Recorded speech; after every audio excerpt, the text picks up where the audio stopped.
طالب علم کے طور پر مجھے تو یہ اس طرح کا کام نہیں نظر آیا تاریخ میں، جو ہماری حدیث کی جو محدثین نے جنہوں نے حدیثیں جمع کی اور اس کا تحقیق کا کام ہوتا گیا، جیسے شعیب ارنوت تک ہے ادھر.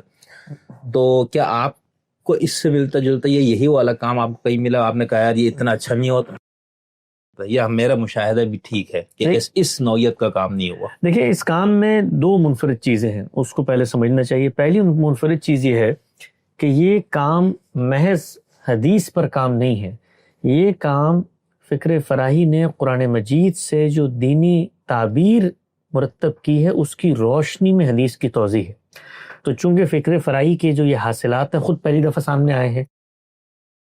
ہماری روایت کے اندر آپ جانتے ہیں، اس طرح ہم اس کو بیان کرتے ہیں کہ ہمارا جو منہاج ہے اس میں اصل کی حیثیت قرآن مجید کو حاصل ہے.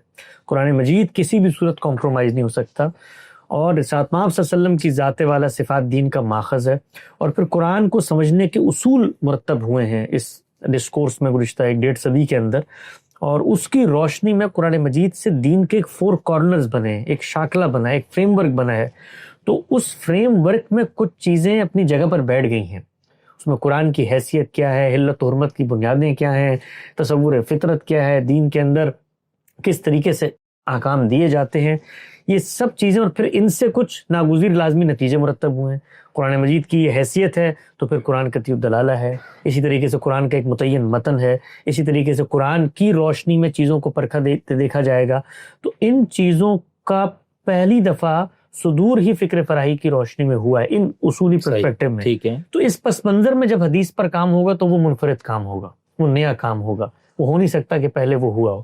یہ ایک زاویہ ہے. دوسری چیز یہ ہے کہ جو تحقیق ہے حدیث کی وہ تو ہوتی چلی آئی ہے، اور جامع متن کا تصور بھی موجود تھا. ایسا نہیں ہے کہ جامع متن کا تصور ہم نے پہلی دفعہ پیش کیا. بہت سارے آپ کو ایسے مسودات مل جائیں گے جن کے اندر اس پیمانے پہ تو نہیں، لیکن حدیث کے جو مختلف متون کے اندر اضافے آ رہے ہوتے ہیں ان کو متن میں شامل کرنے کی کوشش کی گئی ہے.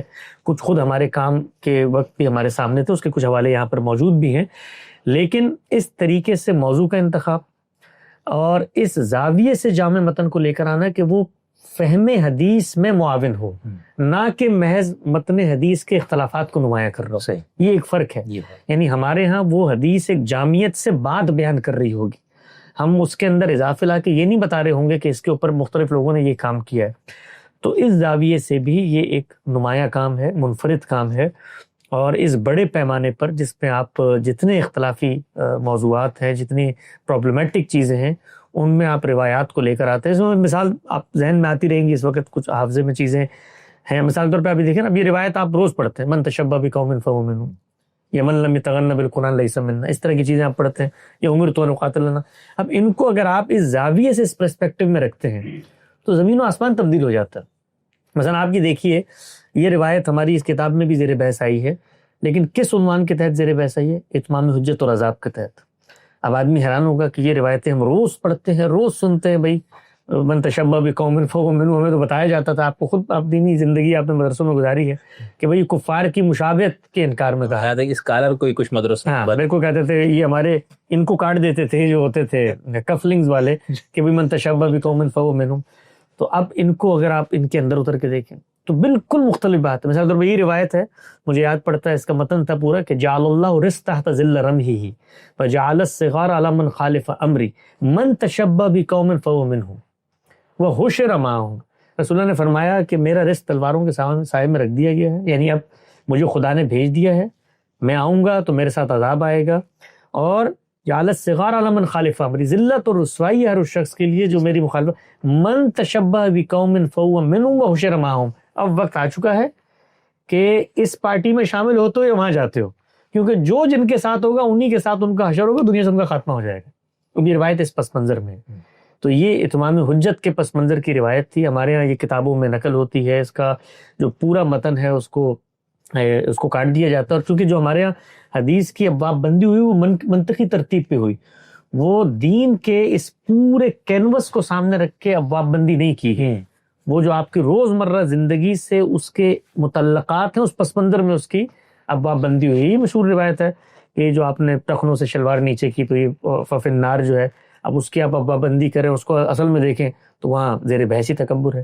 یہ ہے من لم یتغن بالقرآن لیس منا، اس کو آپ دیکھیے، شروحات کھولیے، بھئی تغنّ بالقرآن اگر آپ نے نہیں کیا، قرآن کو غنا سے نہیں پڑھا تو آپ جو ہے وہ ہم میں سے نہیں. اب اتنی بڑی وعید ہے، یعنی ساتھ میں آپ صلی اللہ علیہ وسلم اپنی ملت سے خارج ہونے کا امکان کر رہے ہیں، تو اب آپ بھی خارج، میں بھی خارج، اگر ہم اس کو اس طرح سے نہیں پڑھتے تو پھر اس پہ پھر دینی فہم کی ایک توجہ ہوتی ہے. نہیں آپ قدرت رکھتے ہوں غنا کی تب بھی اس کو نہ پڑھیں، لیکن جس وقت آپ متن پہ غور کرتے ہیں، اس کو جمع کرتے ہیں، اور پھر آپ کے اندر عربیت کا اچھا ذوق ہے، اس پس منظر اور دین کا پورا فریم ورک واضح ہے. مثلا اللہ تعالیٰ نے جنت جہنم کا کرائٹیریا بتایا ہے، اس کے اندر کوئی اس طرح کی چیز آ ہی نہیں سکتی کہ آپ مثال کے طور پہ قرآن مجید کو اگر غنا سے نہیں پڑھتے تو یہ آپ جہنم. اس میں تو بھائی اخلاقی حرمتیں ہیں، اس کا پورا نظام ہے، وہ عقل و فطرت کے مطابق ہے، اس کے اندر آپ حکم اٹھائیں اور جی انڈیپینڈنٹلی آپ اس کا اطلاق کر دیں. تو خود یہ روایت آپ یہ تھی کہ اب جب ہم اس کو جمع کرتے تھے تو جب پورا واقعہ سامنے آتا ہے، آپ سوچیں یہ روایت جو ہے صحابہ کرام بازاروں میں پڑھتے تھے، یعنی بازار میں جب گئے ہیں تو اس روایت کو پڑھ کے کہتے تھے کہ التجارکم خیرکم، یعنی یہ تاجروں تم یہ سمجھتے ہو کہ یہ تمہارے لیے تجارت بہتر ہے. اور اس کے بعد وہ کہتے تھے کہ یہ جو تم تجارت کر رہے ہو یہ کچھ بھی نہیں ہے. من لم یتغن بالقرآن لیس منا، جس نے قرآن کو تغنّ بالقرآن نہیں کیا وہ ہم میں سے نہیں. تو اب اس کا کیا مطلب ہے؟ یعنی تجار کو آپ کہہ رہے ہیں کہ تم کاروبار میں لگے ہوئے ہو، اور جس نے قرآن غنا سے نہیں پڑھا وہ ہم میں سے نہیں.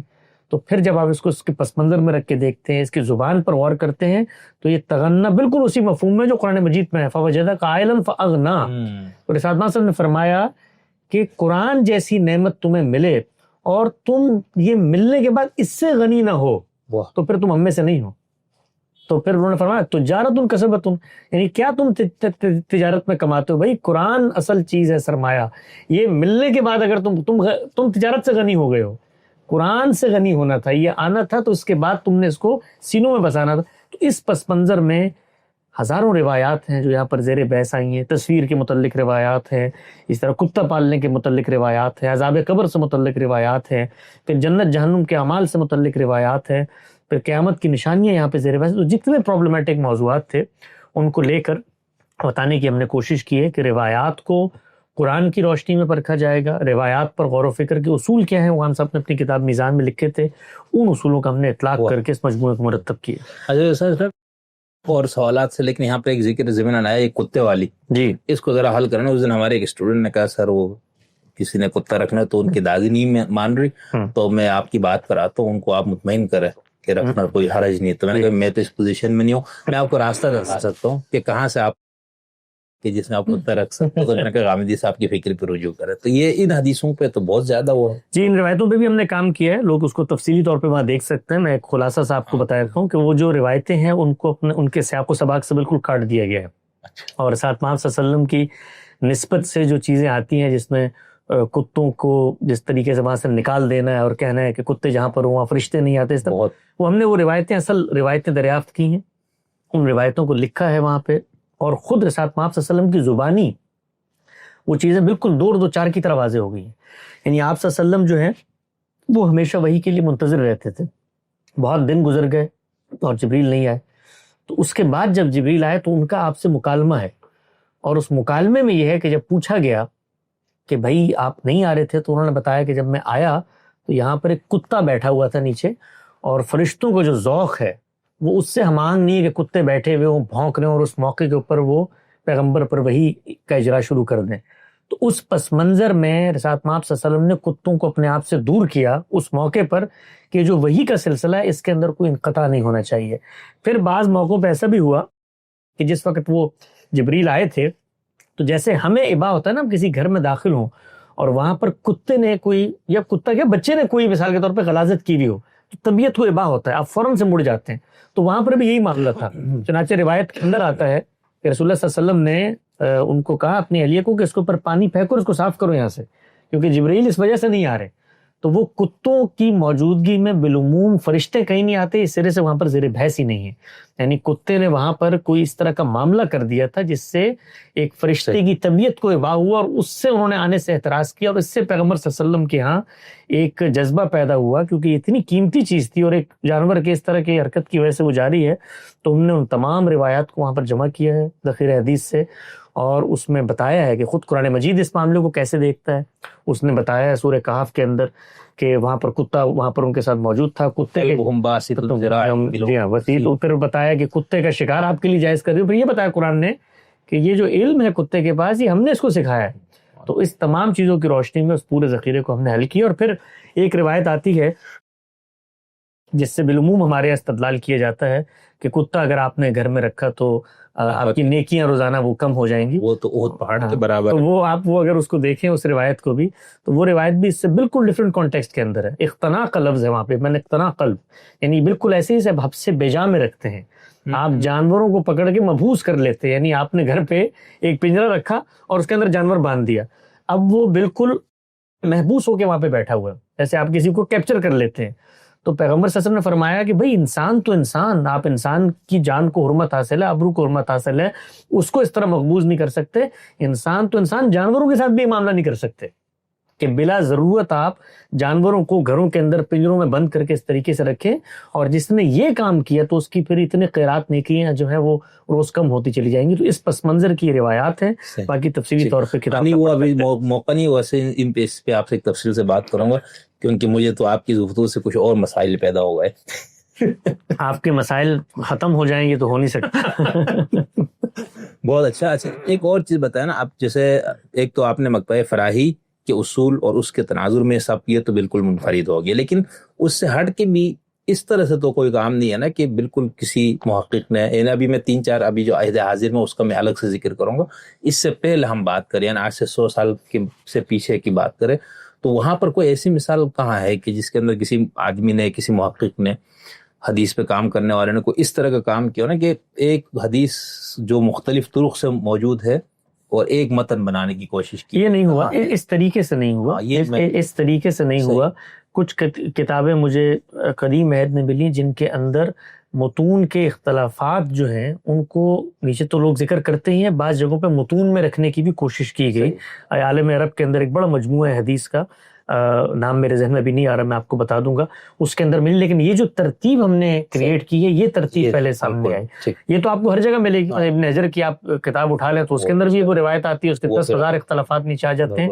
لیکن اس طریقے سے موضوع کا انتخاب, پھر نمائندہ روایتوں کو اس کے اندر سے نکالنا, پھر ان روایتوں میں سے جامع متن کا انتخاب, پھر جامع متن کو آپ اس طریقے سے پریزنٹ کریں کہ پورا کا پورا جو ذخیرہ حدیث اس سے متعلق ہوتا ہے وہ نیچے کور ہو جائے, یہ ایک منفرد ہے. بہت اچھا.